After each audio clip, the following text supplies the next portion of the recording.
First 40 Sports Show with the Goon Squad. It's Black Thor, Ice Water, and Puma. We've been fighting snowstorms in the East and the Midwest, and it's cold here in Chicago. I'm needing a cuddle buddy, Black. It's cold. It's been in single digits, and that 25-pound blanket ain't gonna do it no more. I need a cuddle buddy. Uh, we're going to start off this show with the NFL and recap the playoffs from last week and talk about the upcoming games this week. We'll go to Black first. We were just talking off camera about some of the playoff games and some of the decisions. Now, you said it was a great week in football. I'm going to give you my spin on what I thought about it this week a little bit later, and then go to Ice. I may pull back on the great a little bit, but I like the accessibility. I thought Monday night, the idea of having a Monday night football game for wildcard weekend was great, bro. I like that idea. The game itself could have been better, but I like the idea that the triple play on Sunday. Come on, man. We can't get much better than that on a wildcard weekend. Some of the teams that were there, Philly, New England, Arizona, they could have showed up better. Obviously, it made more of a game up, even the Steelers after the second half. But I was thinking, too, at the same time, when you look at some of these teams that come in on lower seeds, I remember a year that the Giants came in low, went all the way and won it. I think Tampa Bay last year was kind of a lower seed, went in. So it's kind of hard to say keep some of these teams out when you never know. But basically, man, if they're going to put on that type of many games in one weekend, give me some wings, give me some stuff to drink, and I'm good, bro, for the most part. I'd rather sit around and watch somewhat of a bad pro football game than watch a bad college bowl game, bro. That's the difference. That's true. That is true. I was telling Black a little bit earlier when we were talking before the show started that I can't think of a worse playoff outing for some of these teams. There were so many blowouts. It seemed like the regular season was stuck with some of these teams where they weren't bringing playoff intensity, and it showed with the coaching decisions. Players were playing lackadaisical. They just weren't prepared and ready for playoff football. And to me, that's unexcusable. When you're playing for money, these games represent money, and you're going to be playing for a big fat ring. Your thoughts on last weekend football? Yeah, it was great for the people, to watch the action, whatnot. As far as some of the games, you wonder about some of the teams, they either didn't show up or whatever reason why the teams that really won that showed up. The Bengals game, Raiders and Bengals was a good game. You just kind of knew back and forth how that was going to go. It's been like that all year. You never know what Bengal team going to show up, right? The one that can score 45 points in the blink of an eye, or the other team that can score 13 points, you go, what the hell happened to them? But they did enough to beat the Raiders. Buffalo, New England, I think Buffalo's like, yeah, the one time that New England beat us was an anomaly, right? Y'all, that was that snowstorm and everything else happened. All of the factors came in, but we got them, got it done. Then other stuff just kind of played out. Tampa Bay over Philadelphia, Kansas City over Pittsburgh, and on and on. But, one thing that I looked at, and I put this out before on social media about Dallas, was the fact that, everybody's talking about the excuses and looking for all this stuff and saying, as you mentioned about, you're playing for money. But I said for a while, and that's why I really, some people know if I was rooting for somebody, a team, it would be the Cowboys, because I've been with them forever, been watching them a long time. But when you come to the realization, and it's not like I'm mad or frustrated or anything like that, I'm beyond frustrated. I don't get frustrated anymore because I know who they are. I've always said that. With the way the Cowboys played and the penalties, I'm not saying the referee did this and that, say the coach, whatever, they clearly were not prepared. They haven't been prepared all year. I said that before. This team, or this group of guys, reminds me of the Tony Romo group. It's the same stuff. Yeah. It doesn't change. It does not change for me. People are like, well, you just saying that because they felt they won the Super Bowl. You be differently. No, I said the same thing when they had Tony Romo and T.O.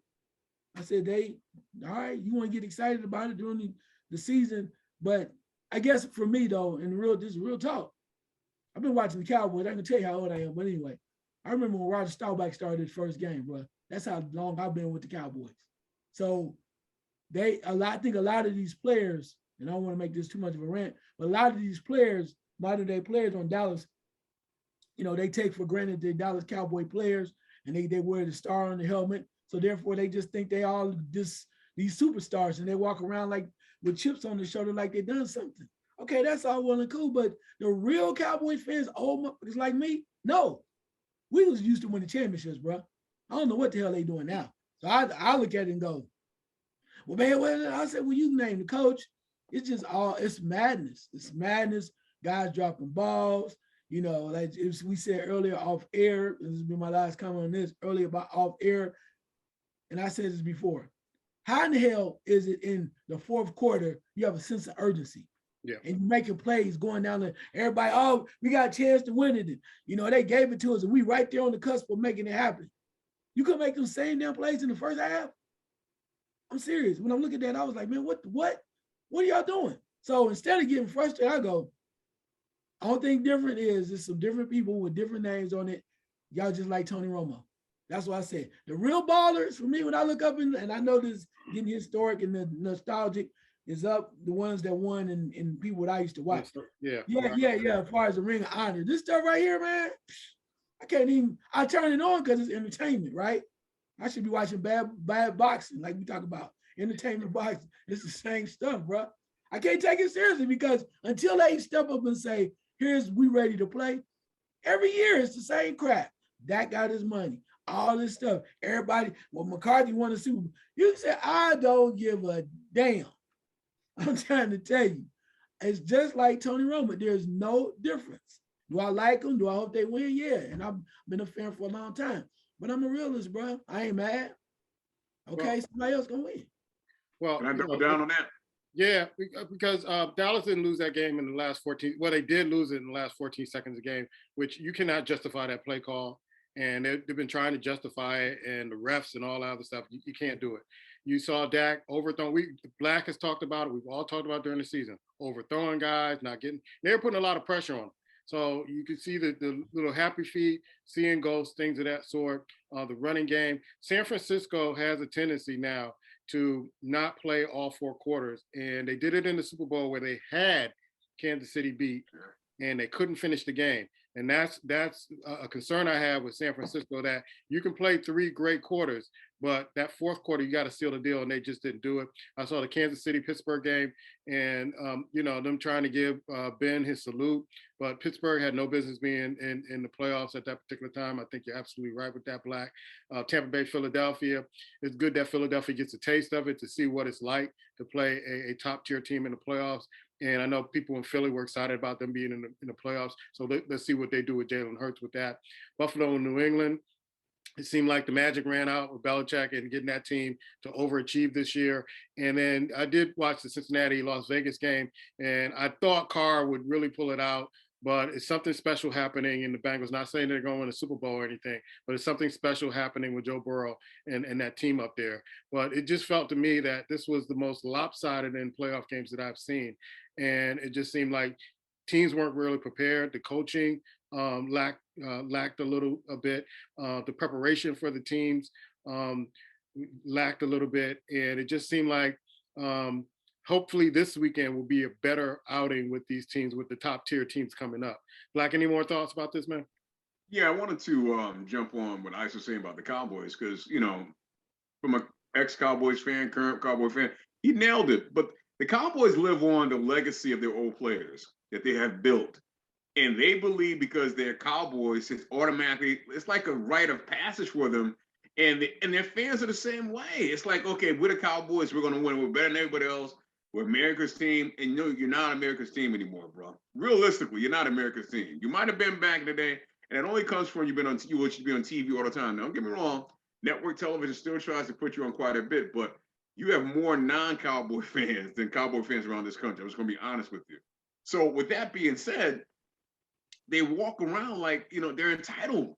They're just entitled, which to me, it allows them to do exactly what they do, show up and not play well against good teams because they feel a sense of entitlement. That starts with ownership and the head coach and the general manager, because the head coach should basically knock that out of a team.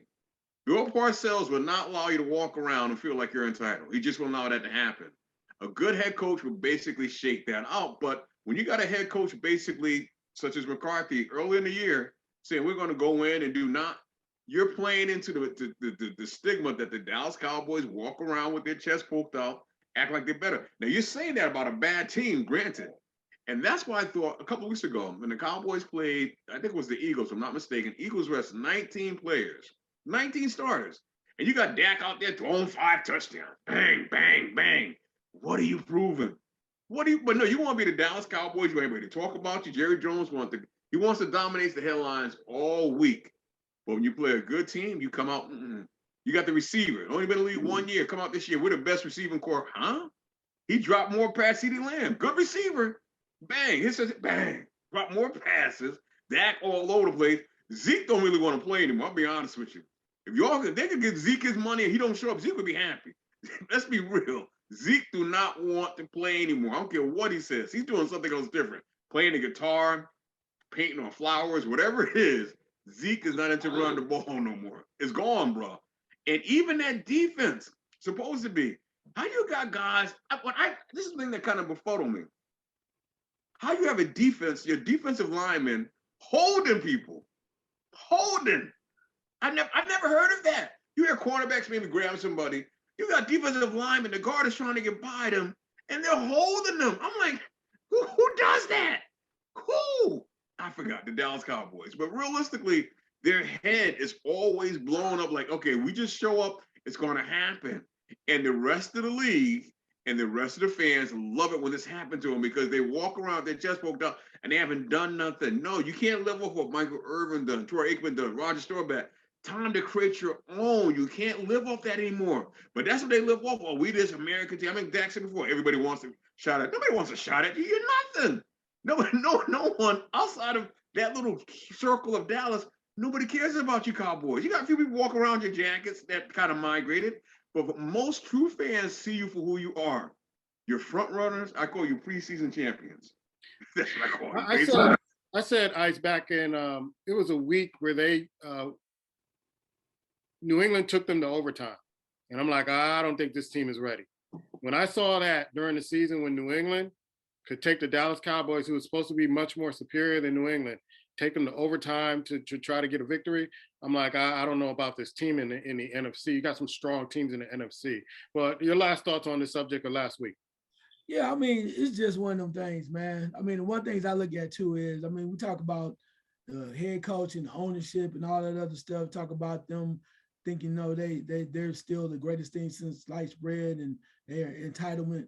But the one thing that really gets to me, and I say this, which really shows me whether they are, I mean, besides making plays and penalties and all that other stuff, and even with his, Ezekiel Elliott, not having the right attitude because, some people do quit and give up. And I know it's a lot of money, but it's human nature. I've seen a lot of athletes just go through the motions. He ain't the first, he damn sure won't be the last. But the one thing that really gets me to the point where you get Dak Prescott all this money, right? And I thought about this. I'm looking back and I'm trying to be fair and honest about this. But I look at him and I look at some other players too. And, they're trying to, he's a great quarterback. He's a very solid quarterback. But the one thing about this, where the difference between a good quarterback and a great quarterback, and you can give all the ones in the history, at some point, or different during the season or over your career, there are going to be times where your coaches make some calls, ownership say certain things, other players feeling some kind of way, and it seems like nothing's working.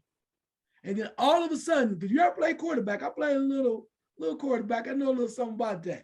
When you play quarterback, everybody else thinking there's no way hell you're going to get it done. And you say, you know what? Get on my back, I got you. Yep. That's what great quarterbacks do. They find ways to make plays. You see Patrick Mahomes making things like that coming up now. Roger Staubach back in the day. Fran Tarkenton. I could go on and on.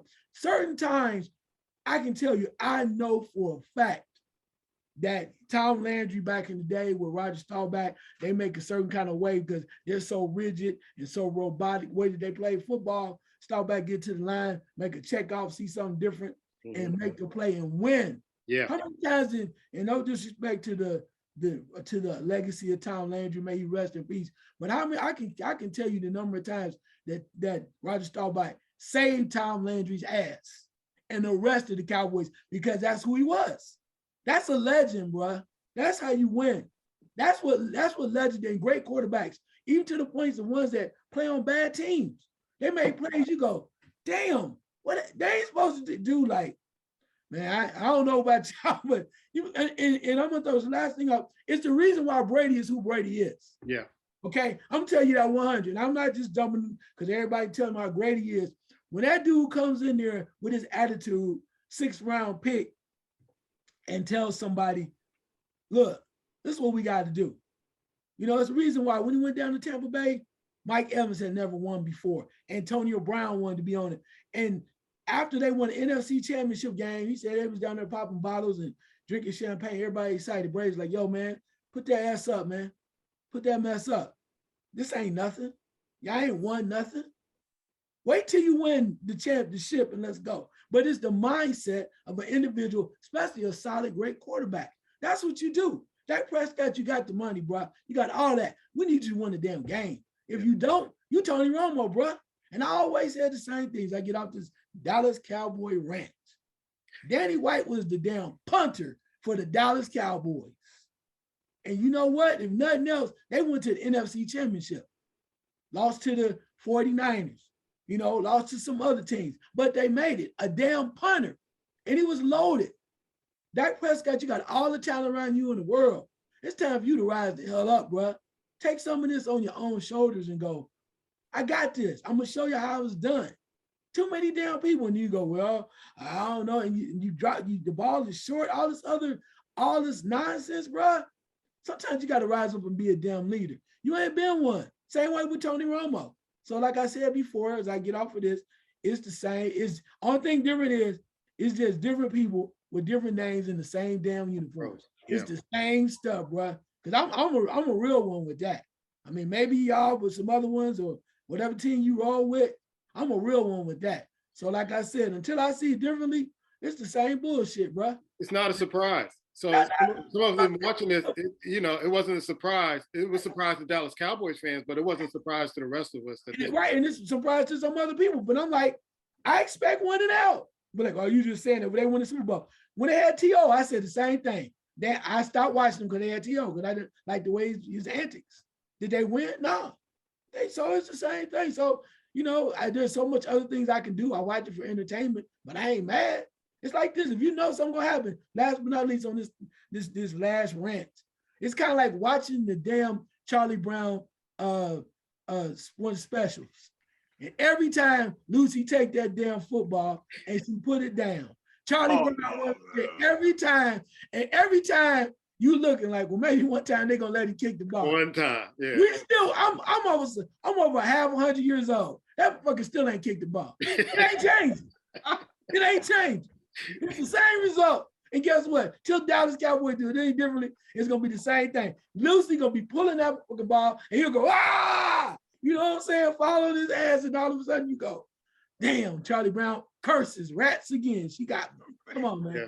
I will say we're going to follow up this story with another story about the NBA refs and how this is significant to the NFL playoffs.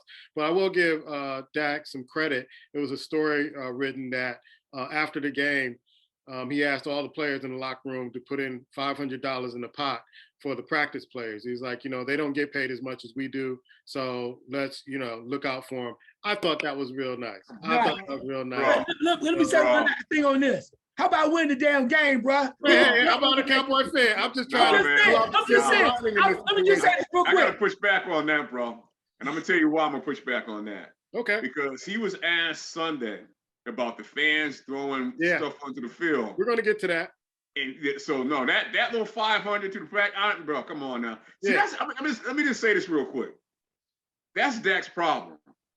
Because Dak always going to try to say the right thing and do the right thing and try to be. He's trying to be be who you are, bro. That's your problem. You're trying to be this poster child for the Dallas Cowboys, and you're not playing up to it. You're not. You're trying to say the right thing, because you want white media to always say something nice about you. Do it on the field, bro. Do it on the field. It's time for you to do it on the field. Stop this nice thing. Dak's a nice guy. He's a nice guy. Nobody cares about that, bro. No one cares about you being a nice guy. They want to see you win. So I'm sorry when he said about those refs, bro. Cause I'm gonna tell you this right now. I know I might be jumping ahead. That brother has a family. That brother has a home. He don't make close to the amount of money you make. close, man. And for you to call him out like that, you might be setting his life in danger, bro. That to me right there, that was just dead wrong. Dead wrong. You had an opportunity when that reporter asked you to speak out against it. So this little half-ass sorry apology you giving 2 or 3 days later, stick it up your ass, bro. I'm sorry. Yeah. You're only saying that now because you want to maintain I'm Dak Prescott.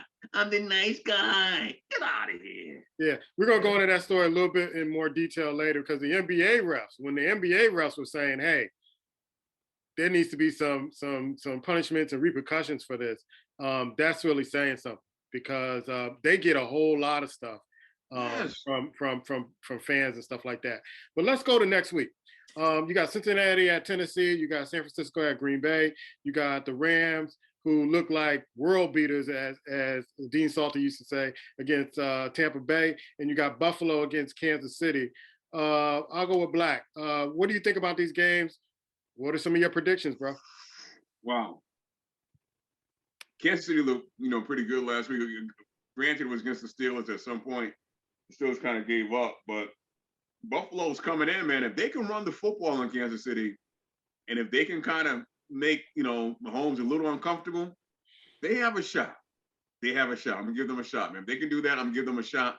I don't see the Rams basically doing much with Tampa Bay. I think they had a Super Bowl last weekend, last Monday against the Cardinals. I just don't see them kind of doing much to kind of handle them.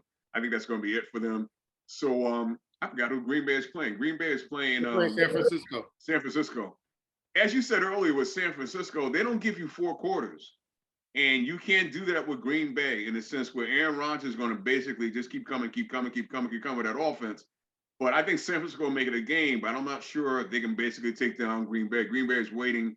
And Green Bay, to me, their test is going to come the following weekend based on if they have to play the Buccaneers. Tennessee, I saw today where the running back is moving around, bro. He's moving around and doing a few things. So if he's playing, this game is going to be awfully tough for Cincinnati, bro. Because they're going to kind of take the ball out of Burrow's hand.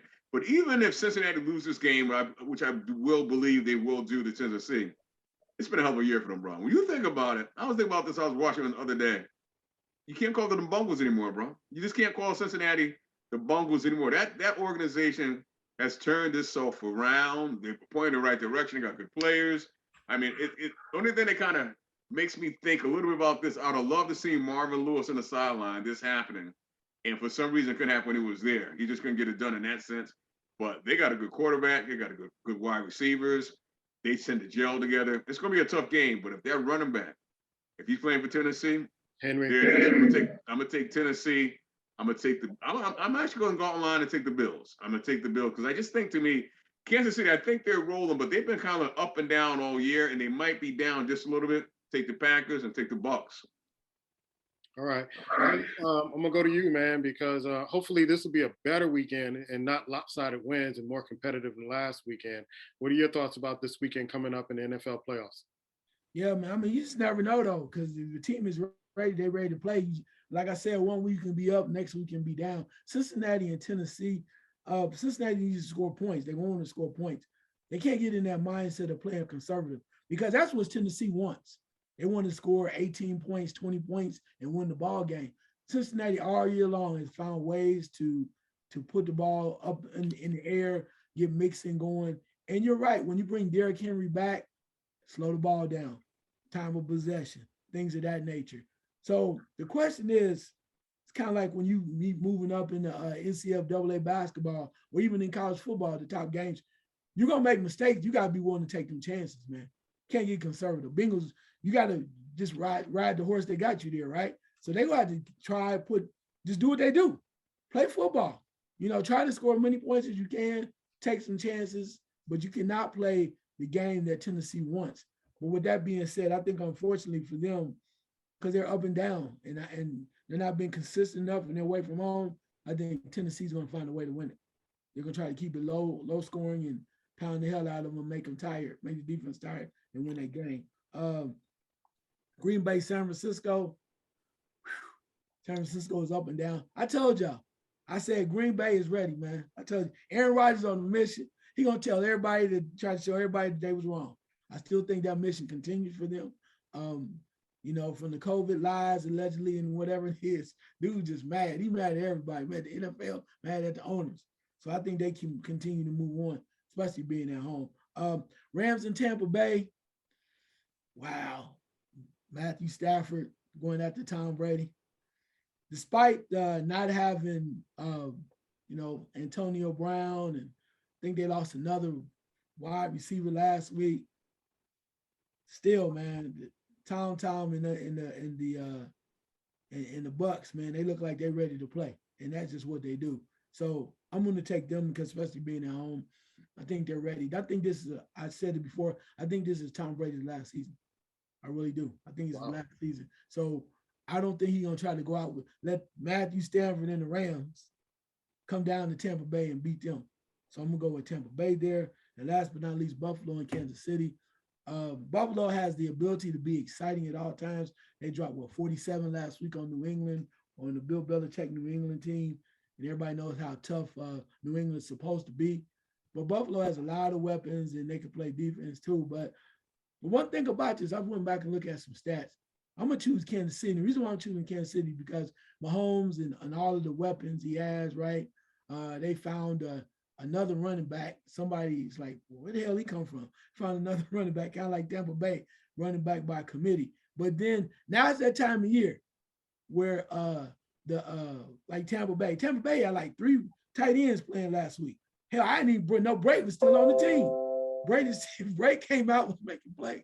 But Kansas City, Kelsey, and you look at Hill, and they just keep it moving and running. The other thing too, the first 8 games of the season, Kansas City defense struggled a lot. The last 6 weeks, they play a lot more better football. And I think this is kind of based on where they're at right now.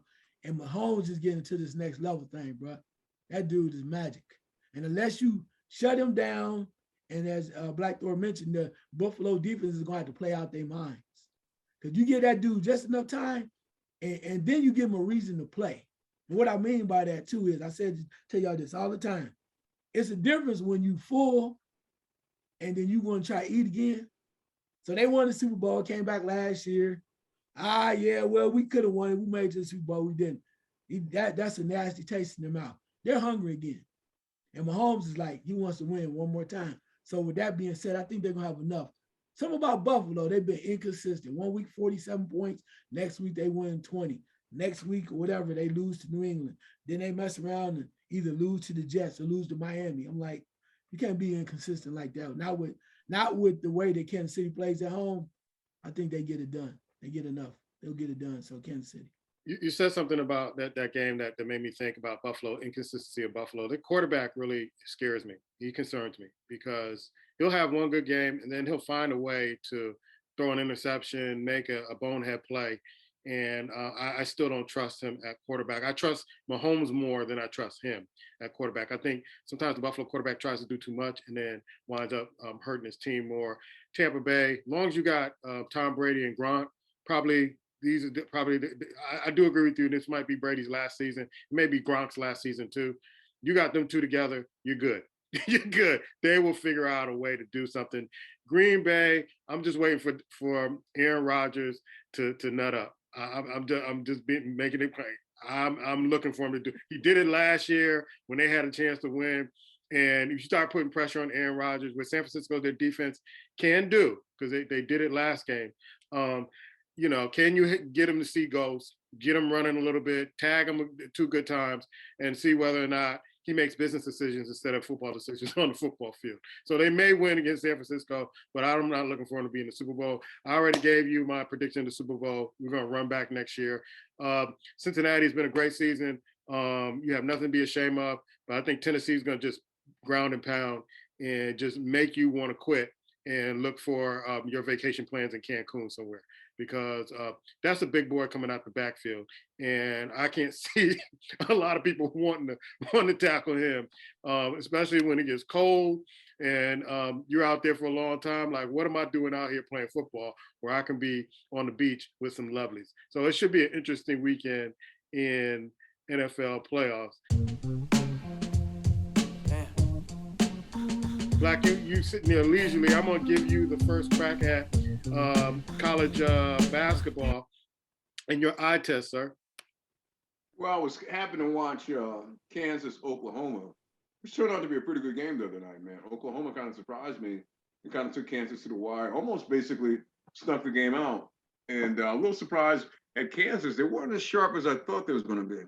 I caught a little tail end of Baylor. I want to see what's going on because, you know, they're the reason why I didn't win last year when it comes down to the March Madness. So we're going to see what they got happening this year. I was a little surprised that Gonzaga has kind of moved back into number one. I guess, you know, they're working. And we talked a little while earlier. I was kind of surprised that even though Duke lost recently to Florida State, you made a point that Florida State plays them well, but it seems to me with the way Duke has been losing and it's not been the norm for them, why is it they still in the top 10? I question why they still hanging around the top 10 and, you know, why haven't they dropped out of the top 10? Is it maybe because the name of Duke is so, maybe because Coach K, his last season, they want to kind of basically favor him. Those stuff makes me kind of a little squeamish, but I'm starting to pay attention, man. I'm starting to get in because, you know, February ain't too far away. I did notice this. These are some teams that I don't think we talked about, but I was kind of surprised to see because I thought they was going strong for the past two seasons. Georgetown basically at this point is a shell of themselves, man. It's not what they used to be. Last year, it looked like Michigan was starting to gain some steam. They're not bringing it this year like they was doing last year. So there's some teams that I guess last year, maybe the year before, I saw kind of get some traction. I'm looking out and paying attention. Well, like, hey, what's going on here? All right, I us, man, of college basketball. When it comes down to when Blackthorn is now starting to pay attention, things start to happen a little differently in college basketball. So right with all of the notes I said and everything I told him is going out the window because this past week was a bunch of upsets. So you know what the hell was going on. You look at it, Marquette beat Seton Hall, Northwestern beat Michigan State, Kansas State upset Texas Tech, who upset Baylor, right? Then you go down the line, Arkansas upset LSU, Kansas State beat Kansas State beats Texas, Florida State beats Duke, and Texas Tech beats Iowa State. So right now, you don't know what the hell is going on. And Puma's favorite North Carolina team got blasted by Miami. So you just never know what the hell is going on. But Florida State, I had to say this too. Leonard Hamilton, you never seem to disappoint me, bro. Just when you want to throw them in the trash, all of a sudden these young boys start playing. It's almost like they outplay their coaching. You know, now it started turning the corner. They beat Duke, and you see them playing better and better with some very talented athletes. But right now, it's so wide open. You got a game tonight was at Marquette and Villanova, you know, and also Iowa and Rutgers. So now we're getting down to the nitty gritty, especially starting with the first part of February, where teams are coming around. We're going to find out who's doing what. Look at the Big Ten is really packed with Wisconsin coming at you. Indiana surprising some people. As you mentioned with Gonzaga, you just don't know what's going on. UCLA is dropped, right? USC is dropped. It all over the place. Just when you get comfortable with a team, and Baylor loses 2 at home. Yeah. Back to back, Baylor. I think that I will say this. I'm not saying Baylor's gonna win it again, but I think that's the best thing that can happen to Baylor because they don't have to have that monkey on their back no more about trying to be undefeated. They can just go play now. But right now, it is so wide open. I think it's marvelous. It's chaos. It's going to make it even harder for Blackthorn to try to figure out what the hell is going on. So I'm glad you paid attention. Total chaos. Because right now, when you say, and then 2, I think number 2 right now to get off of this is Auburn. Auburn, yeah. But we don't know if they're going to be eligible to play. I think the way they're talking about Auburn and their allegations, it's like hell. You like a man trying to escape the country, right? Get on the plane, get on the tarmac, and they come and take him off the tarmac. You might see Auburn. They might just come to the office one day and pull Bruce Pearl right out the office and shut the whole program. We're waiting for the shoe to drop with them, man, because they're playing. I mean, they're having an outstanding season, and you're like, oh man, this is too good to be true. This That's is what I'm too saying. good to be true. Bruce, somebody gonna come in, they're gonna drop the, you like, well, he gonna say, when they pull the curtain back on that, we're having a great season. So you had to come and face these alleged charges on the program. And then the first thing they're gonna say, a booster or Bruce Pearl allegedly is gonna say, well, damn, what about Kansas? Yeah. They doing it too. And they're gonna say, yeah, Kobe Bryant stuff. Shaq doing it too. That's what they're gonna say. And they said, well, we understand that, Mr. Pearl, but you're not connected like that. You might want to work on your endorsements. All right, let's run through the rankings. You got Gonzaga, who recaptures the #1 spot, followed by Auburn. Arizona, a lot of people are sleeping on Arizona. Maybe you're going to sleep before the West Coast games, but Arizona's playing really well, followed by Purdue, who Illinois just took Purdue to the brink, double overtime earlier this week. And Kofi is playing out of his mind. He got those guards. Those guards are dangerous in Illinois, and they're going to cause some teams problems in the tournament. Purdue #4, Baylor drops to #5. They dropped 4 spots to #5, followed by Duke. Even though we talked about Duke and them dropping some games, they are a top 10 team. They are the best in the ACC. I have to admit it. They're #6, followed by Kansas #7. Wisconsin's pretty good team. UCLA dropped 6 spots to #9. Houston, University of Houston takes that #10 spot, followed by Villanova, Kentucky, LSU, Michigan State, Iowa State, USC. Illinois jumps 8 spots to #17. Texas Tech jumps 1 more spot to #18. Ohio State drops 3 spots to #19. And Xavier. So look out for those teams. Another team that jumped in the top 25, Black, not the UConn women, but the UConn men. UConn women are in trouble because Paige is not there, and they're getting beat up and down the court like nobody's business. Any other thoughts on college basketball, Black? Yeah, I've watched UConn men a couple times before. I'm happy that they're making moves. I'm not gonna say I trust it though. Congratulations, but I'm not ready to trust them yet. Yeah, okay. Any other thoughts, Ice, on college basketball? Yeah, there's a couple teams out there you just got to watch out for down the South, little no-name teams. I've been watching them. All I'm going to tell you is that the last part of their names, it has state in it, and it's not Ohio State or Morgan State. But I'm just saying there's some states with schools with the last name states in it that are playing some hella fire basketball. So this is beautiful. I love it. You know, everybody's getting excited. You're going to hear all the noise going on, and Black Thor gonna try to figure it out one more time. We were talking up some teams last week, and lo and behold, Chicago's in trouble. They have some injuries, and so they're tied with Miami in the East. Brooklyn is making some moves, and they've been hurt with KD going down, and then Kyrie only playing away games. I'm not sure how they're going to work that out, but Cleveland's been the team on the move in the East with a 7-3 in the last 10, and Philadelphia 8-2 in their last 10. And going to the West, you still have Phoenix at 2.5 games above Golden State. They have gone 8-2 in the last 10, and you have Memphis, who have gone 9-1 in the last 10, and Dallas 9-1 in the last 10. Icewater, give me your eye test on NBA basketball. Yeah, let's start with Brooklyn. The factor that KD is going to be out maybe 4 to 6 weeks is going to be monumental.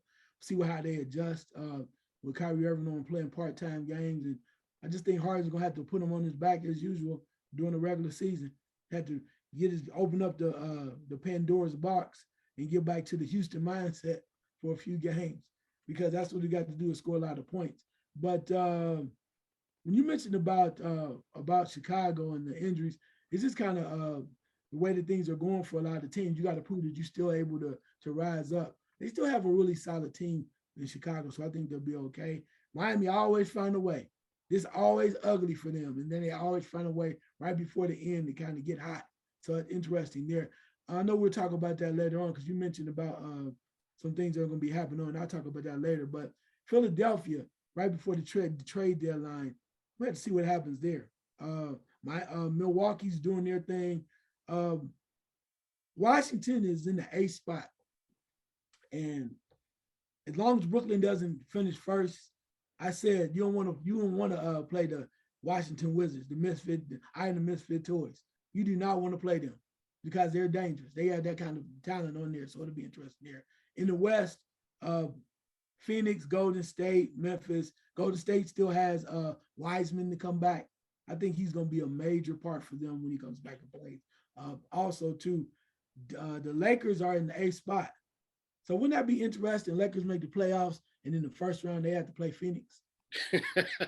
If they make the playoffs, because they're tied with Minnesota for that 7th and 8th spot. Yeah, when I'm saying, but wouldn't that be crazy if they had to play them? And wouldn't that be Phoenix has to go out there, and then maybe LeBron might just have one last little hurrah in there to get them going in the first round and flame out, whatever. But I mean, that's what makes it exciting. So when you want to throw dirt on them right now, you still have to be very careful. Very careful. Speaking of the Lakers, Black, you have Frank Vogel. They're saying he's game to game whether or not he's going to be fired from the Lakers. But I think that's so unfair when you had LeBron kind of being the power broker with some of these guys that put on that team to blame it on the coach and get rid of him and use him as a scapegoat instead of really kind of putting LeBron's feet to the fire about we hired your friends because this was going to make you happy. Black, your eye test. Yeah, I'm not surprised they're coming to this because I think they got beat the other night by 36. So their time is basically looking bad, and they want to deflect what's going on. But my question is, if you fire him, who are you going to bring is going to do better? Yeah. Phil Jackson ain't coming out of Montana. So who's coming in that's going to rescue the Lakers? Because like you said, that team, LeBron put that together, and it's put together awful. So you can fire him if you want. It'll last for a week, but you're going to be just what you are. They're going to, like you said, if they make the playoffs, they'll be lucky. I think in the East, man, I watched, everybody could talk about Kyrie Irving. He's going to play at home. He's not going to play. He's going to get shot, whatever. I don't give a damn. Because Milwaukee, I'm going to tell you, man, they got nothing for that cat, bro. We come down to it. You can, what's the name come back? Durant can come back. They got nothing for Milwaukee, bro, to get to the playoffs. Milwaukee's just playing their ball, keeping their mouth shut, going about their business. Everybody could talk about everybody else. Milwaukee's going back, bro. They're going back. If they stay healthy, especially if Timberwolves stay healthy, they're going back. Durant don't even look at him. I watched him play a week ago. Durant don't even look at him. When he gets the ball, Durant just like standing, look like, who's going to guard him? Who's going to guard him? I don't want none of that. I don't want none of that.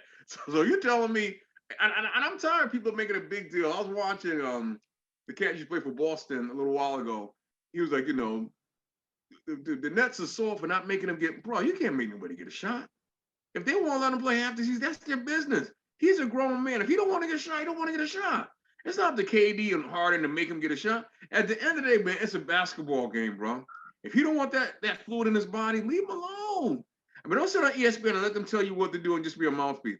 Use your mind. These are grown men.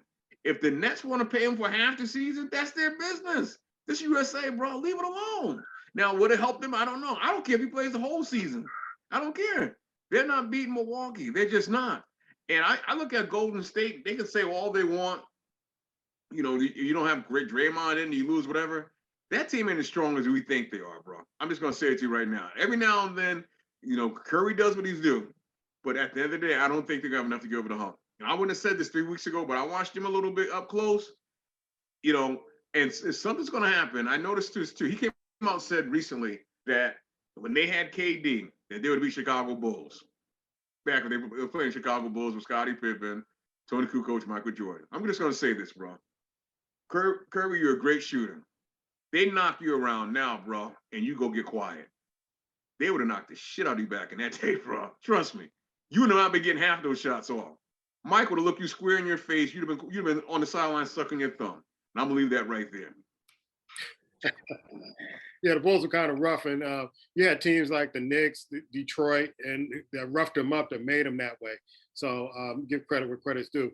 Let's talk about the NBA refs signing off about Dak Prescott's comments about the Cowboy fans throwing trash at the referees. I thought it was very interesting because every level of football I played on, referees do not stay on the court waiting for the fans to, come greet them and tell them how great of a job they did. They usually ushered off the court, or they get off the court really fast. So I thought it was very interesting that, the fans kind of went off on the referees and not the team ice. What do you think about the NBA referees kind of sounding off like some people should be condemned for this and some people should be punished for this?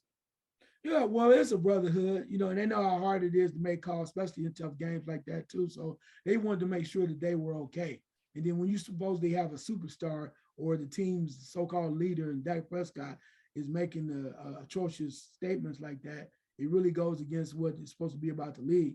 And even if you don't like it, I mean, I'm sure there's several players that did not like calls, but as Black Thor mentioned, perhaps saying something that could endanger somebody's life or, cause some issues to them is major from that standpoint. And then two, if you really look at the game and understand the rules of the football game, Dak Prescott, another leadership thing. If you really know, when you tried to, after you made your wonderful slide, when you had the ball, the thing is to then hand the ball to the referee. Then he hands it to the center or places it in the center goals. But when you take the ball and you hand the ball directly to the center, he has to go get it, which is why you ran out of time, right? If you had the ball and you're holding it and you give it to the referee and he's taking his time, then they'll go back to the clock and go, okay, we need to reassess this and put time back on the clock. But because you gave the ball to the center and you made him do what he did, that's why you ran out of time. So let's keep that 100. You got to know the rules of the game, fellas.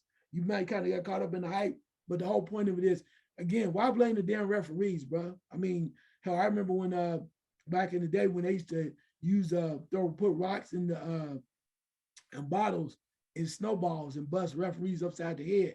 That's when they're really angry because something that they made a bad call. This situation right here, that wasn't on the referees, bro.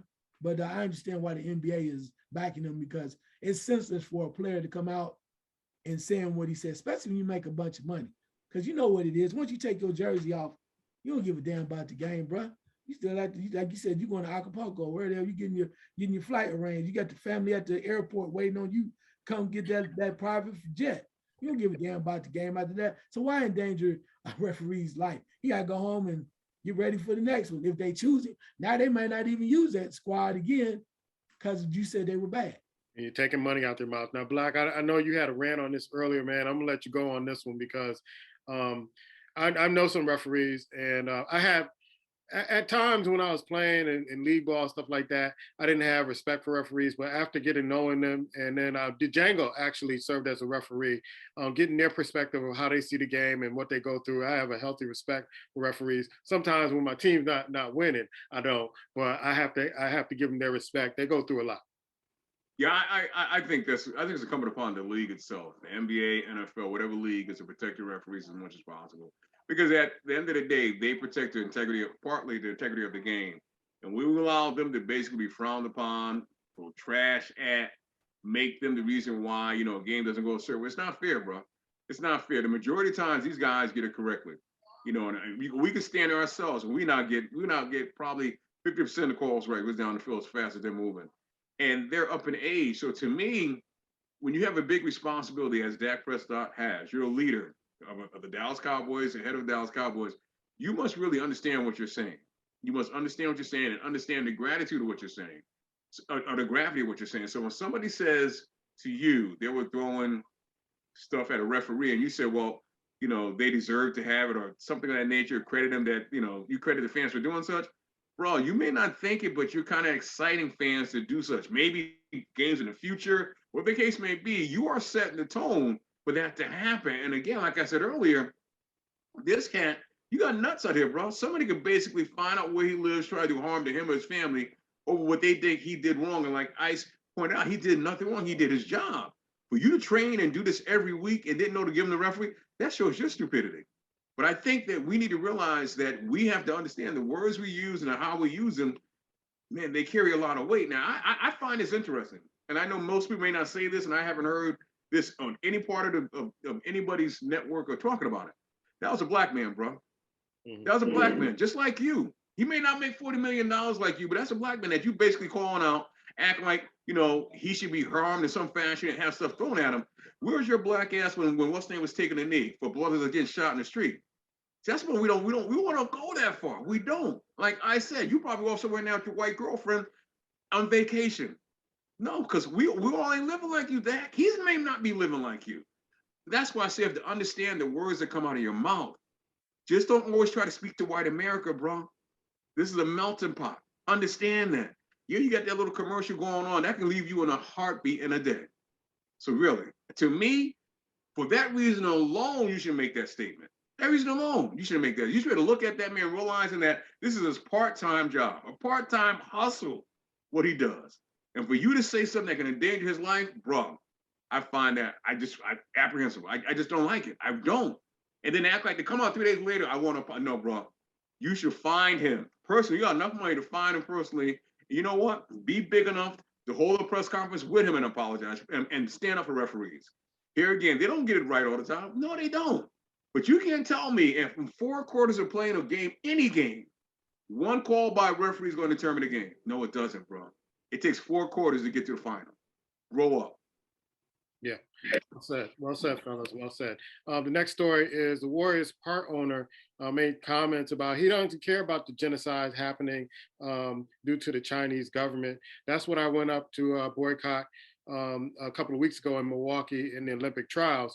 Ice, your thoughts about this guy? And I see the Warriors are trying to distance themselves away from this particular part owner. Yeah, well, he's a minority owner, and when I mean minority, he does not have a large piece of the pie when it comes to the team. So the team is trying to distance itself from there. And notice too, he said it's not high on my priority list. You gotta be careful with the words you say. And I'm not saying that he meant that, oh, I really care. Basically saying he doesn't care, but then play on words. And the sad thing about it is, Puma, like you said, you went up and you're out there helping people protest and trying to get things together. But oftentimes, particularly people with lots of money, when it's not on their radar, don't affect them, bro. It's like drugs. I say that all the time. It don't affect your neighborhood. When I come in your neighborhood, oh, it's not a problem. But it hit your house, though, it's an epidemic, right? So, I mean, unfortunately, the way it is, and the NBA is trying to cover their tracks because they are already having problems in China, right? We know what's happening there with the money issues. So, therefore, they have to say, we're not just going to have a comment. We don't believe what he said. We don't agree with that, but we're just going to stand pat. So, it's just another example. They're going to come after him real hard. I don't know if they're going to try to make him give up his stake, but he's probably going to find him or do something. But it just shows you again that because somebody has money or has wealth, we expect them to act a certain way. That don't make you a good person. That does not make you morally correct because you have money. Should you be, according to the good housekeeping rules? Certainly. That's not life, bro. The people with money will disappoint you behind just like anybody else. And once we realize that, overall, better off we'll be. I'm not saying there's a pass or anything like that, but you just got to be really honest. There's all kind of souls all over the world with a lot of money, with no money. Yeah. Black, when I saw the story, I immediately knew that, and I got the report for some of the folks that I was protesting with, who we talked extensively about what's happening over there in the genocide, about over 1 million people over there being killed, and the rest of the world doesn't really even give a care about it, but we're having the Olympics over there. Your thoughts about his comments like, hey, it's not high on my radar, I don't care. It's not going to sound good, bro. I'm not mad at him. We want people to speak honest. He spoke honest. He should have a right to his opinion. He should. I know when Black Lives Matters was doing their thing, everybody kind of united around it, and that's fine. But for a long time, this country, Black people were, facing a lot of things. A lot of foreign countries didn't give a F about us. So my point is, if he does, great. If he doesn't, he has a job to do. So I'm not gonna, and that's, I'm not taking a swipe at what's going on in the foreign country. But the mere fact that you say the Olympics are going, it tells me it's all about money. They don't care about that. They don't care about nothing else. So him liking it or not liking it doesn't change anything. In the scope of things, it doesn't. It gives us something to talk about and not like him and take him down, or the case may be. It's America, bro. He's entitled to his opinion, whether we like it or not. And I'm going to leave it at that. Because I live in a country where, for the longest time, my shade of color wasn't great in this country. I didn't see people, back then at 50, 60, whatever, taking a stand that had wealth or whatever the case may be. They didn't come out. They didn't ask them. So something's going on in a far distant land, and a man says it's not on his radar. I'm going to upset him out. I can't. I just can't. Yeah, just had to catch that was live right. All right, questions from the squad. Black, you up? Woo! We saw Bruce Arians act like an old basketball coach on on a game. Bobby He got Knight, fined 50 grand. Bobby I'm Knight just moment. wondering, is it? I know we talked. I said earlier that we think Tom Brady's gonna walk off. Are they gonna parachute Bruce Arians out of Tampa after this season? Probably so, man. You know, more than likely, if Tom Brady leave, he probably says, you know what, I'm done. Because I mean, you keep still hanging around, right? Sooner or later, the wheels are gonna fall off the wagon, bro. I mean, what you gonna do after this? You gonna bring back Jameis Winston? Anyway, you gotta find another quarterback. I'm just saying, if Tom Brady walk away. So if you're Bruce Arians, you gotta say, it's a hell of a ride. I'm glad you came down, Tom. I'm glad you brought Gronk with you. You know, maybe y'all they can start a used car lot to buy a used car lot together or something. You gotta know when to walk away. If that's me, and he getting older too, yeah, I just kind of walk away because when you do something like that, they keep watching you and watching you. And we know as you get older, they say sometimes coaches' philosophies start to go, you know, you don't start understanding the younger man's game, and it is a young man's game. So yeah, I think they ain't gonna ship him out. I think he's gonna walk out, particularly if they win it again. Yeah, you know what? That's two now. You might as well go on and sit down somewhere. You can be a consultant if you need to be close to the office or whatever, grab some towels and help somebody out that way. But you need to walk away because sooner or later, it's like anything else. When you get older, things change and things happen. Are you going to wait for them to boot you out? Ask Tom Landry. Oh, I'm sorry, rest in peace. Anyway, they get your ass out of there. Anyway, leave that right there.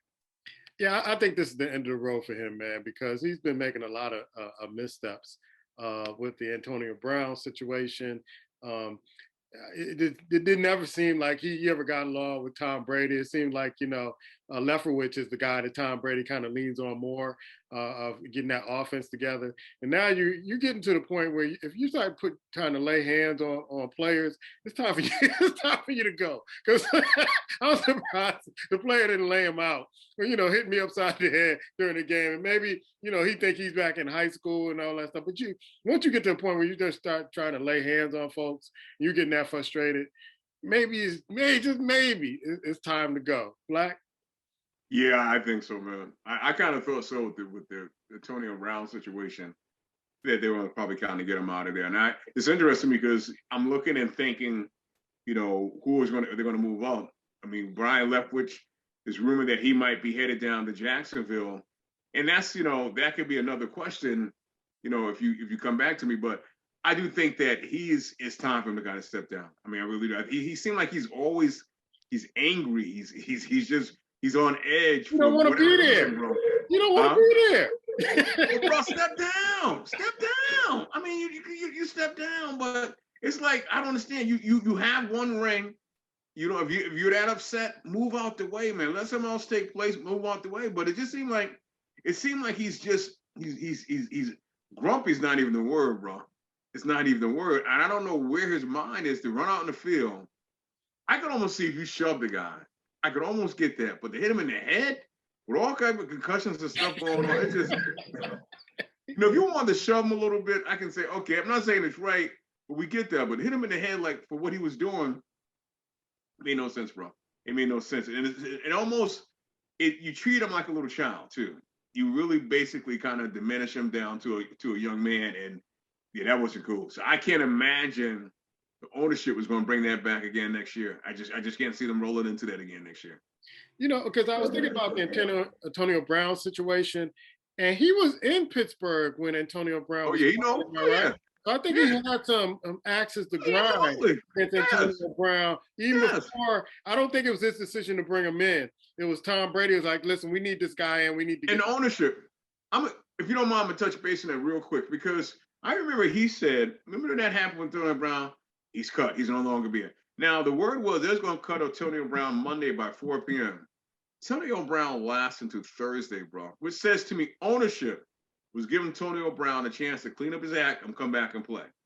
But Tony Brown could run his money. When he released the text messages and all the other stuff, they had to cut him loose. But they were going to keep him on that team. And like I said then, he outspoke. He spoke like he's the owner, the general manager, and that's not your role. You don't cut players. The general manager cuts players. And it's like, he stepped out and said it. But if that was the case, they did not stand behind him on Monday. It wasn't until Thursday. Now you got Antonio Brown saying that he might have misstepped. He may, yeah, bro, because you see them playing in playoffs and you're not there. That's what it is. You realize that you could be there, maybe put another ring on your finger. That's the problem. And that single he put out ain't blazing like he thought it would get in the music business. So yeah, I think he took a second thought and look at that. Ice, your question. Yeah, recently it seems as if we had another sad situation where a major university has to shell out a bunch of money. I'm talking about University of Michigan right now. I think it's like $500 million because of the issues of sexual assaults by former physicians at the school of what they've done to student athletes over the years. That follows up, of course, the Michigan State situation with Nassar, and then there was one other group, I think, down south. With all that being said, are you surprised? I'm not, the question is, are you surprised that there's more things like this being uncovered? But my question is this, and I'm not trying to be funny because you can't judge anybody. Are you surprised when you hear these allegations and this coming out about the number of football players that were assaulted, considering what we consider the type of game we consider football to be, and these tough guys? Are you surprised by the number of football players that said they have dealt with this type of situation? Black? It sickens my stomach, but here's what I think is underneath it. You have a young man that, he grows up and by right tries to do everything right, a desire to go to university, and the parents, they kind of turn them loose. You get there and you're assaulted. Who can you talk to? Who can you trust? Who's going to look at you? And then at the same time, you're trying to get an education. You're trying to get to the big dance. I mean, the pros, you're trying to do all this stuff, and they're taking advantage of you and violating you. So it's like, and that allows it to continue because these young men don't say anything. They move on. But to me, it makes me want to just grab my head when I stop and think about the Catholic nuns, preachers, whatever, what they've done to young little boys. You look at what these college universities doing to these kids. Look at what parents and stepfathers and whatever done. Our kids have been under attack for years, bro. For years in society. It's like, who's paying attention? Who's keeping young people safe? It's damn sure in college university. It's Michigan, and there's going to be another school tomorrow. And how? I don't understand. I mean, you say one or two happened, but you're talking 500, whatever. I'm sorry, bro. There's no way no one knew. You can't tell me the president didn't know, the staff didn't know. They all turned their head and look a different way because it's not your kid, bro. It just sickens me. It does. It's amazing. But at the end of the day, this society, American society, you look at kids as a sexual toy. It just do. Male, female, or whatever they do. Every now and then you get somebody with pornographic with kids, and we look at them, we think they're sick. There's a bunch of other sick people that's probably standing right next to we're not aware of. When you're turning on youth for your sexual satisfaction at a college, I'm sorry. What more can I say to that, bro? What more can I say to that? To me, that undermines any good Michigan ever done in this world. I don't give a fuck. I'm sorry. When that happens, same thing with Penn State. I never look at Penn State again the same. Joel Block, whatever, you can't. You just can't, because when you can't protect the youth of this world and this country, what good are you? What good are you? We're only here to have kids anyway, let's be real. So you allow them to be sexually victimized and act like it's okay. You go into your little lily white home and don't do anything about it? I'm sorry. Yeah, it's sad to say that I'm not surprised because the nepotism in these college campuses, hiring people hiring your friends, hiring family, and not doing real good checks on who's really handling the student body is atrocious in these universities. So there's gonna, just like Black said, there are gonna be another universities that this is coming out. What really bothers me about the whole situation is how long and to the depths of how they suppress all this information so it doesn't come out until years later. That's the horrifying thing about it. So these folks and these students who leave these schools never get a chance to heal because nobody's listening to their story. They never get any retribution. And these folks continue to do what they do. That's the horrifying thing about it. And then the schools can write it off. They can, write those big checks, and after years later. But what about the human experience of going there and being violated and trying to live your life? They never think about that. They never consider that. And so, no, I'm not surprised. I know that there's going to be some other universities that are going to be put out there, but why it takes so long for folks to get their justice from these universities is beyond me. Ice. Yeah, well, you talked about the suppression of the matters and all this information.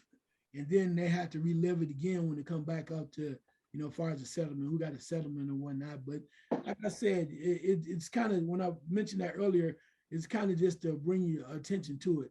Again, we use football as like the strong football player, the way that they play the game, and you got these muscle athletes. But then again, it shows you they still can be victims, right? Because you're still trying to play by the rules, and you're like, well, he didn't really do that. That really didn't happen to me the way I thought it was. But at the same time, you're stuck because you're going to school, a lot of them, and that's your only way to get out. You can't come back home because you tell somebody, they're gonna be looking at you some kind of way because this man been there for 45 years. He can't be doing this to, he can't be doing anything inappropriate. So a lot of times these youths are stuck.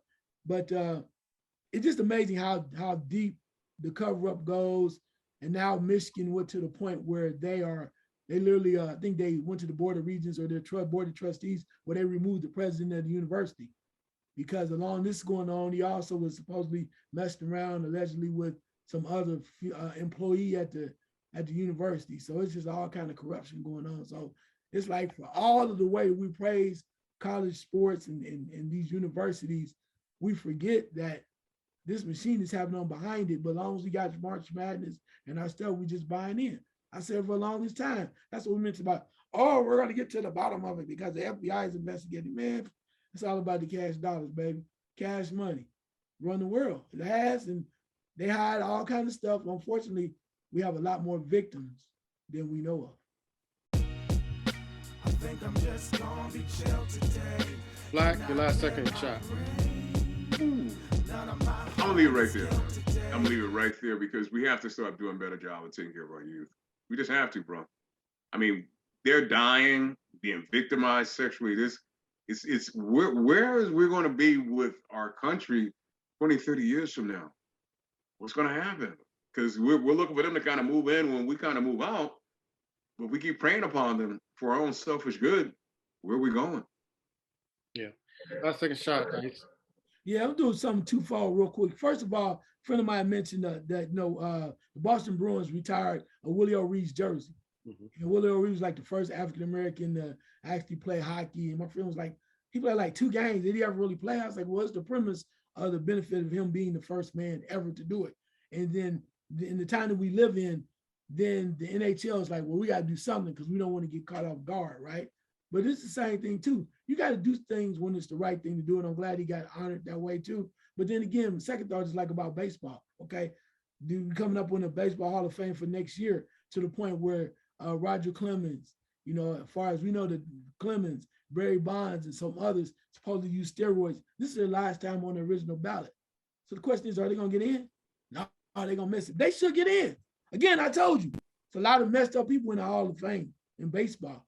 Just put a big asterisk next to their faces, or you can put it over their face along with Pete Rose, and then let's get past that, because for all the saints you look for in the Hall of Fame, you're going to find a lot of damn sinners. So why keep them out? Because you feel you don't like something what's going on. Because I guarantee you, they go back in your closet.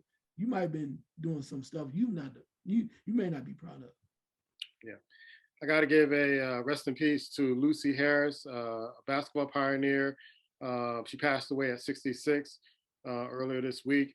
She was a silver medalist in the 1976 Olympic Games, the first Black woman to be inducted into the Hall of Fame, and she's also in the Women's Hall of Fame. She is dubbed as the Queen of Basketball, and she was the first woman to ever be drafted in the NBA with the New Orleans Jazz in 1977. I also mentioned earlier, she got into the Naismith Basketball Hall of Fame in 1992 and the Women's Hall of Fame in 1999.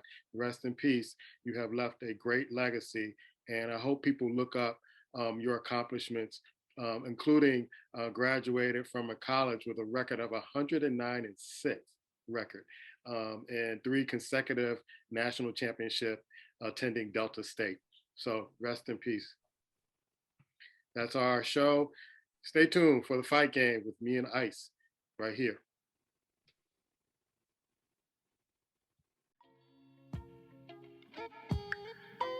Check this out. Welcome to the fight game. It's Ice Water and Puma.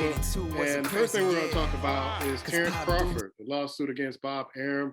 And George Foreman kind of chimed in this and saying, you know, he's trying to defend Bob Arum. And it seems like we've seen this before, Ice, but I want you to go explain what's happening here with Terrence Crawford. Well, I mean, Terrence Crawford is no longer under contract with Top Rank, right? He's with them for basically his whole career. And he's basically saying he feels like Bob Arum is showing his wares against certain people of color, certain particularly African-American boxers, where he feels like he hasn't done them justice or served them right. And I'm sure he's pointing back to originally when Floyd Mayweather started out with Bob Arum at Top Rank, and Floyd Mayweather had to walk away. And then particularly with his situation where he literally just had certain fights that he thought he could do better. He thought he should have made a lot more money. One of the fights, 2 fights that he wanted, one in particular was the Manny Pacquiao fight. And for the longest time, Terrence Crawford wanted to be the guy to go after Manny Pacquiao. And it made sense because they're both on the Top Rank of Bob Arum, right? Mm-hmm. But somehow or another, his so-called nemesis or rival and other company, PBC, with Errol Spence Jr., is the one who actually signed up for the fight. And Terrence Crawford's like, damn, how they gonna fight? You don't get along with that man. But when it was all said and done, except for because of an injury to Errol Spence, he was the one that was gonna fight Pacquiao. And then the other one, of course, is Errol Spence Jr., the fight that Terrence Crawford wanted him. He wanted to fight him. But what's ironic about this is to hear Bob Arum say that he said it over and over, but he said at one particular time that the money he lost on Terrence Crawford, he could build a house in Beverly Hills. Wow. And that says a lot. But then on the flip side, when you ask about it, though, the one thing about it is, and I've mentioned this on another show I did, I said, Terrence Crawford right now is a lot of people's number one guy, is pound for pound after he beat Sean Porter, right? But when you look at his pay-per-view numbers and you look at other people when they just kind of watch him on TV, the numbers are super low, man. Yeah, surprisingly low. Yeah, but then not only that, this is a guy that's the top dog right now, right? Mm-hmm. And right now, when we look back at it now, when you say number one, because he beat Sean Porter, he has a belt, the WBO. Ironically, the WBO, he doesn't even want the Sean Porter fight, right? They had to make him, when we talked about that, They had to make him take the fight, which it elevated him to the top level. But even with all that being said, when he came back around, he still doesn't control his own destiny, because the WBA now has come off of that, and now their champion who beat Pacquiao, Ugas, right, is going to fight Errol Spence Jr. So again, Terrence Crawford is shut out. You're the number one pound for pound fighter, supposedly by many people, and you can't even control your own destiny. You had to sit and wait. So that must tell you something, that he may not be the A side, and it might start with Bob Arum. But the problem that many people will have with that, with those accusations and allegations, is the fact that you were under contract and you let it happen. You should have taken him to court a long time ago. Yeah. Is it safe to say that just because he's not a pay-per-view draw, that this is why he's not getting the fights that he desires to be the champion that he thinks he is? It might be, but then on that standpoint, if it's because of the lack of the draw, then that means you have to take less money, right? Yeah. But if you say, like what Errol Spence said, it could be 60-40. But now that all this is coming on and you're continuing to show that your pay-per-view numbers lack, now Errol Spence is going to say, now I'm going to fight you, it's going to be 70-30. 30, yeah. Right, but you can say, because I'm the A side, you're proving that you're not. But my point on that is to say that, to answer your question, is they can try to say that, but if you're winning fights, your people should be representing you more. Right. So if you're not going to get the major money, then you have to step back and say, okay, I'm going to fight this guy now. You know, maybe you go up to 140 or drop down to 140 or have Josh Taylor come up to 147. He's a four-time, he had 4 belts, undisputed at lightweight. So you have to get creative with this. But clearly, Terrence Crawford is not getting the fights, and he's not receiving the respect that one would receive from as a pay-per-view talent. So the question is, whose fault is it? And you can blame Bob Arum, and he's suing him for like what, certain millions of dollars. So my question is, now that you're done with Bob Arum, you still can't get the fight. Whose fault is it now? And I'm not on either side. I'm just speaking out the things, the parameters of it and the intangibles. But now that you are done with Bob Arum, whose fault is it now? And if you join PBC, not saying you should, but Leonard, with Al Heyman, you automatically did that, but you don't want that. So, I mean, what are your options, bro? Yeah.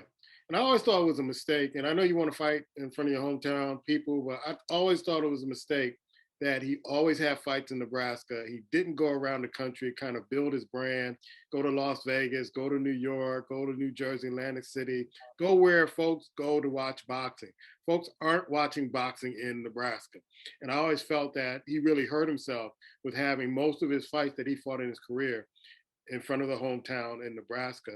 That might have built his brand up a little bit and to showcase his talent. People would have had him as a household name that, yeah, Terrence Crawford is the guy to watch out for. Even though he's a great fighter, it just didn't seem like he built his brand to a point where he can really kind of demand the pay-per-view dollars and get the fights that he wants to be that champion he wants to be. Yeah, but you know what's ironic about this now? You mentioned about that. Terrence Crawford is pound for pound fighter, as we say. We acknowledge that. Great, right? But a gentleman that's been sitting out on the sidelines for 2.5 years is getting more love than he is. And that's Keith Thurman. So they're getting to the point now they're saying first it was going to be Keith Thurman wins his fight coming up in a couple of weeks, then he will fight Crawford, right? Mm-hmm. Now, since they switched up where Ugas is going to fight Errol Spence Jr., now they're saying PBA is like, you know what? The hell with that. If you win your fight in February, then Keith Thurman, you get to fight the winner of Spence and Ugas. And Carver's like scratching his head like, what? So a man that's been sitting around for 2.5 years running his mouth is getting more love than the pay-per-view champion. A lot of people tell you he has lack charisma, whatever it is. I still think it's about who you roll with and the people that you use to promote you. You can laugh and say what they want to about Mayweather. The one thing they knew about this, Mayweather's team knew. They knew that the Golden Boys team, which used to include Richard Schaefer when Oscar was off having issues, they knew exactly how the hell to promote a fight. They knew how to build it up, make him look and put him in a good light. And even though allegedly Oscar and Mayweather did not really see eye to eye, they had nothing to do with their business. It was about the dollars, making dollars that made sense. And that's why all the pay-per-views and the 24/7s and all that stuff was made, and the Pacquiao fighting series after series, number of box offices made people want to watch the fight. That's all about marketing. And if you do not market it correctly, you can blame the ESPN app. You can blame whoever else you want to in the background or whatever. You have to learn that you need the right people in your corner, and you can be great as Terrence Crawford is. And if you don't do it correctly, it's going to hurt you. One more question about this, because Mayweather did the same thing with breaking off with Bob Arum and it blew up. Do you foresee Terrence Crawford and their camp joining the money team at this particular point?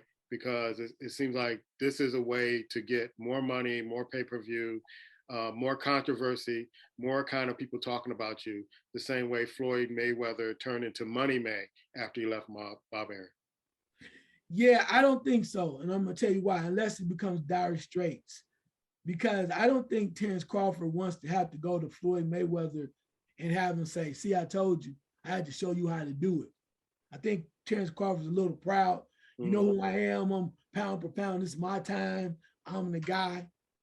But Floyd's people had a plan. And again, what their plan was, Golden Boy does this all the time. They're great at promotion, marketing. They're top of the line. So why in the hell would I try to get brand new when it works? This is what they do. They got all the contacts. They connected with Showtime, CBS, all that too. Let's let it roll. And they work well with Bob Aaron when they need to. So the problem is, though, I think his ego's going to get in the way. Floyd could do it because he has no problem going to Golden Boy. Right. He got to connect. But then again, you got to kind of, you know how that is. It's Showtime. You feeling like it's your guy. You don't want to go to this guy who thinks he's better than you and had to kind of, not beg him, but you got to kind of, you know how Floyd does. Got to finesse him. Yeah, you got to finesse. Floyd, like, you need to see me. And he don't really want to do that. But if you don't, then you got to come up with some other plans. And I think if I was Terrence Crawford, there are a number of people out there that can do this. You let Bob Arum, you don't want to sign with PBC and Al Heyman. You don't want to work those guys. They say you really don't really like Eddie Hearn. Okay, that's fine too, who's over at the Zone, right? Mm-hmm. But there's another person that has been doing it for a long time. And I think he'd be very helpful. That's Richard Schaefer. He used to be with Golden Boy. Yeah. Richard Schaefer is kind of promoting some guys as well. So I would go to Richard Schaefer because Richard Schaefer is no nonsense. He's not about a lot of drama. He's low key. He knows how to get it done. I would reach out to him or find out what I need to do because a superstar like that, there's no way in hell Richard Schaefer's going to pump him up. You want to see some action? Richard Schaefer knows the game. Again, he ran Golden Boy when Oscar De La Hoya was having issues, personal issues, and it never missed a beat. Yeah. Never missed a beat. I wonder if he'll contact his friend Warren Buffett, who is from Nebraska, to help him out in this cause, because he was always at those fights in Nebraska. So it'll be interesting to see what goes on with this. Yeah, and I agree with you 100%. And maybe Warren can help him. But the point is, you have to get with the right people. That's why I said Richard Schaefer. Richard Schaefer knows the boxing game. You need somebody that you can trust, somebody who's going to be in your best interest, and that's somebody who's going to try to, put you down because you don't have something. They're going to build him up. And Richard Schaefer is at a point now that he's looking to really get back on the mainstream level. And this would be a great opportunity for him to do so with Terrence Crawford. All right, let's switch to MMA. You have UFC 270, and you have a championship double feature, I'm calling it, or a double header. What do you think about these fights coming up this weekend? Well, yeah, what it was it? I'm trying to see if I can get this right. Francis Ngannou and Cyril Gane, who's undefeated, 16-3 for the first individual, and then Cyril Gane is 10-0. Should be nonstop action because when you come in like this, you don't have to have a lot of fights in either one, MMA or UFC, but they both are veteran fighters. They know what's going on. They have a lot at stake. The person that wins, there's going to be a lot of opportunities for them to open the door for them. I agree. I think they're looking for that standpoint too. And then the other one is, was it Brandon Moreno, 19-5-2 versus Denison Figueroa, and who's 22-1. Interesting thing here, this is the trilogy. So this is the last show for both of them. So the winner of this goes on to do whatever they want to do, go to the next level. But we know how it goes in trilogy. If it's 1-1, then this is the rubber match. Yeah. Ali Frazier, you can go all the way down the line. Always a rubber match. And in the rubber match, the winner is the one that usually is able to sustain a better career, more money, and proof that they're the better overall person. And we know all about the hype. You're only good as your last bout or your last game. So it'll be interesting to see this, to see who can achieve that and stand on the top of the mountain. Okay. I was getting this list from Yahoo for pound for MMA, and they gave their rankings as of December 13th of the men and women.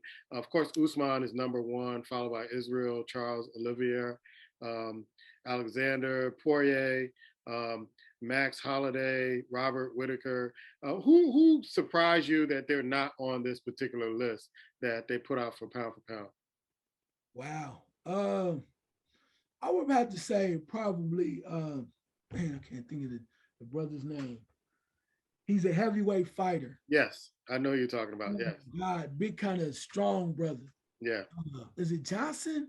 Something, but yeah, strong brother's done real well lately. And I'm sitting when I'm looking at the list, I'm like, he's a monster. Yeah, I mean, and I can't think, oh my God, this is horrible. I know you're talking about. I can't call his name. Yeah, He does and the it's like, funny interviews after his fights about. yeah. And we talked about him a couple of weeks ago. I'm I sitting there know like, exactly what you're talking about, but yeah, I'm surprised that he's not on there too. yeah. I know Poirier was going up in the ranks, but now after his latest loss, he's down there. And I know there's some other fights coming up with the two former best friends, with Masvidal and that fight. So yeah, I was surprised that the brother wasn't on. I was looking, I'm like, okay, they have the heavyweight champion on there, but not this brother that's on there. Yeah, and two, I mean, you said you want to, but I mean, I know Masvidal lost, but I'm surprised one of the older dudes is not on there, like a Conor McGregor. They usually do somebody that's hanging on to be in there, because except for the ones that lost, I mean, Conor McGregor lost, and then you say to yourself, if a guy's hanging on, why isn't he in there? Maybe they just wait to see what happens, and I don't know. But the big fella, I'm gonna try to make sure I find that name next week. But Yeah. when I looked over and I was like, where's my man at? I don't even see him anywhere in here, because he's a tough fighter. Yeah, and when we go to the women's, our girl got ranked number 5, Nunez, after her loss, but they have Valentina up as number 1, which is rightly so. Rightly so. I have no argument against that. Kayla Harrison. You have the Rose, who is number 3. Pena, number 4. Of course, we talked about Amanda Nunez, who dropped to number 5. But Wally, she's got dropped to number 6. And then Cyborg, we haven't heard that name in a long time. Chris Cyborg is still on the list at number 8, followed by Holly Holmes and Carla Esperanza. Any kind of surprises on that list that you see? I mean, I know you're gonna take this the wrong way, because I know you love her, but Valentina number 1.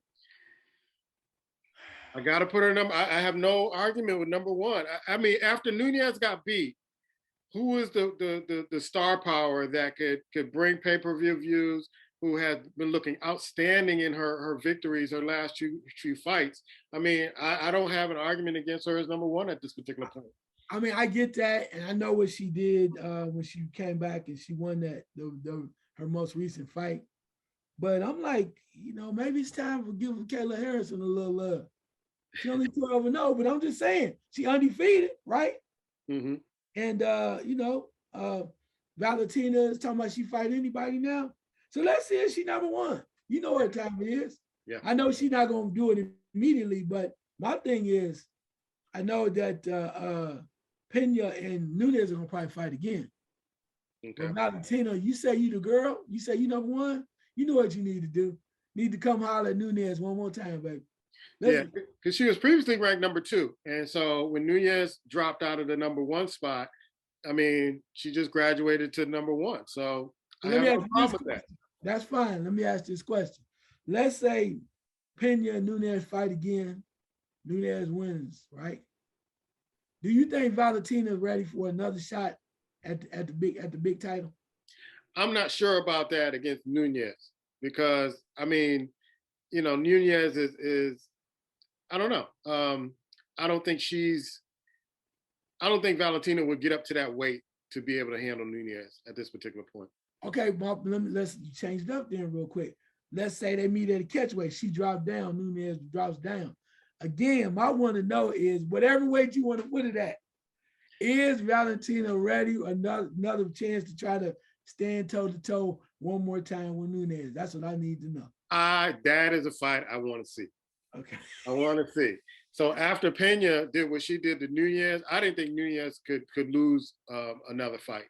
But after Pena, what she did to Nunez, now I'm questioning whether or not if she got that lioness heart and spirit, can she get back to the form she was before? And if she doesn't, I think it'll be a hell of a fight with Valentina, to be honest with you. I agree with that 100%. And I'm gonna say this. I know you don't want to say this, but I'm gonna say it anyway. I think Amanda Nunes got a little soft. Me too. She been at home. She got the baby The girl baby. now. She married. She happy. When she lost, she was like, I still got the one belt. It happens. I had a bad night. You know, she was like, Merry Christmas, Happy Holidays. I was like, Yeah. damn, ain't Wait you mad? a minute. That ain't a fighter. She Yeah. was like, no, I'm good. All right, yeah, she won fair and square. Like, I'm gonna go home, have some turkey, whatever I eat. She was just so calm with it. Like, Yeah. Happy Holidays. I was like, damn, you about to get a drink? Modelo. I was like, damn, baby. She was so calm, and maybe that's who she is now. Yeah. She just didn't seem hungry. No, And that's why I said with a fight now with Valentina, what I saw in that last fight with Pena, it's like now she's, you know, she's vulnerable now. She can, you know, yeah, she's not that monster that that beast we saw back in, you know, a couple 3-4 years ago, that we were talking about her fighting men, and now it's like, wait a minute, let's pump our brakes a little bit. You know, maybe, you know, fighting's not all that important in her life. I agree with that. And she even said she wasn't focused. Yeah. I mean, you could just tell, because normally she pounds and pounds and pounds. And it's not taking anything from you know, from Pena, right? But it just seemed like she wasn't there. And she's really excited. And the line is, he has a cub now, so it's like she's a little bit softer. But I want somebody to piss her off, because when she gets pissed off, she fights. So I don't know if she's gonna piss off after this, but you know, notice one thing you don't hear anything else talk about. You don't hear Cyborg calling that name, do you? No. And Cyborg was this great monster, and everybody was scared of her, afraid of her. Lioness was like, I will knock you out. And that's what she did. So it'll be interesting to see how she plays it out. But yeah, she just doesn't seem pressed. And maybe the time off, and I'll say this lastly, very quickly, I think Nunes came back too quick. You think so? I think she just took the rest of the year off. She won the fight previously, right? Before she lost. She did real well. She should have just said, you know what? First year or second year with the baby, we having fun, and we're just gonna kick it, drink, happy, be merry, whatever. And then she came back and she was like, I ain't really feeling this. I'm doing it because I have to. But when she said happy holidays, like, it's almost she had already checked out. She'd already checked out. But hey, to each his own. I miss my lioness though, because I love the lioness attitude when she's on. But it goes to show you anything can happen, and everybody's vulnerable. That's what makes MMA really great to watch, because the careers don't last a long time, and then sometimes you can be on. I mean, look how many just a few years ago we were touting Ronda Rousey as the greatest champion of all time, and then came the Preacher's Dollar, Harley Holm, then came Cyborg, and she could never be. Then came Amanda Nunes. It's always somebody waiting, bro. That's what makes it really intense, and it makes it really fun to watch. He's Ice Water. I'm Puma. This is the Fight Game.